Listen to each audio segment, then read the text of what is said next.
आज हमारे साथ दीपक दीवाना जी फिर आए हुए हैं। दोस्तों, आप सबका एक सवाल था कि सिल्वा कौन है। आज उसी सवाल को लेकर के हम दीपक जी के पास आए हुए हैं।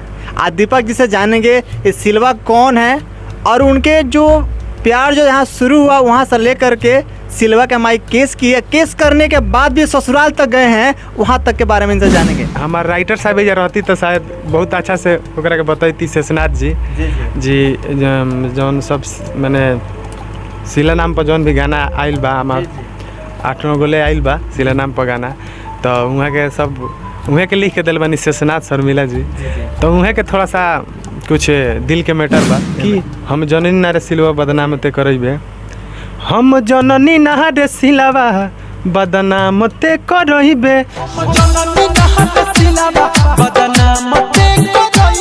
मैंने जौन हमार गाना चढ़ल यूट्यूब पर तो काफ़ी लोग मतलब दुलार प्यार दियल आ पसंद कई लोग के।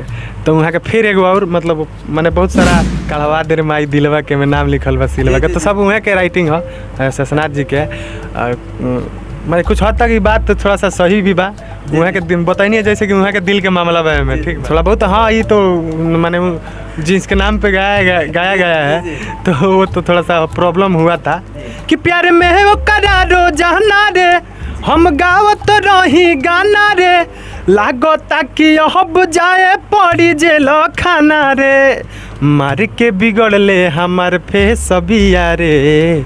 इसको ऊपर से गाए हैं कि मार के बिगड़ले हमार फेस बिया रे, सिलावा के माई सिलावा के माई सीरिये सबिया रे, हमारा ऊपर कोइले के सबिया रे, हम गावत रही गाना रे, लागो ताकि अब जाए पड़ी जेल खाना। मतलब हम तो सभी भैया लोग तो समझ में आवता कि मैं लिखल का हम गईले का बनी माने अब उहे के जानी काहे लिखले बनी, उहे के फेस तो हम जानते नहीं अभी सही बा फूटल नहीं के कि आपके और आपके कंपनी जो ऑनर हैं रंजन जी, उन दोनों के बीच मतभेद क्यों हुआ? नहीं, सुनने में आया था हम लोग का हमारे बीच हमारे जैसे हमारे रंजन भैया हैं, वो बहुत अच्छे इंसान है जैसे आगे भी बताए थे, ठीक है ना। तो कुछ हुआ नहीं था। देखिए क्या किसी के जीवन में हर प्रकार का एक संघर्ष होता है। अगर मानते हैं हम रंजन भैया के पास हैं तो रंजन भैया हमारे लिए हम हर एक इंसान के परिवार में कुछ चीज़ का प्रॉब्लम रहता है। सब क्या मतलब पैसा हर इंसान के पीछे कोई ना किसी चीज़ को लेकर किसी बात को लेकर रहता है। तो हम लोग के बीच अब जैसे कि हमारे जो स्टूडियो मालिक हैं हमारे रंजन भैया, वो हमको छोटे भाई की तरह मानते हैं, ठीक है। तो हम लोग छोटे भाई में बड़े भाई में वो कुछ इधर उधर अगर हो जाए बातचीत को लेकर तो उसको भाई में झगड़ा नहीं समझा जाता है, उसको ज़्यादा कुछ नहीं समझा जाता है। तो ऐसा कुछ बात नहीं हुआ था, नहीं होगा। मतलब देखिए, मतलब वो कहने का मतलब वो जैसे आप पूछ रहे हैं, आपको भी पता चला पर्सनली तभी आप पूछ रहे हैं, ठीक है।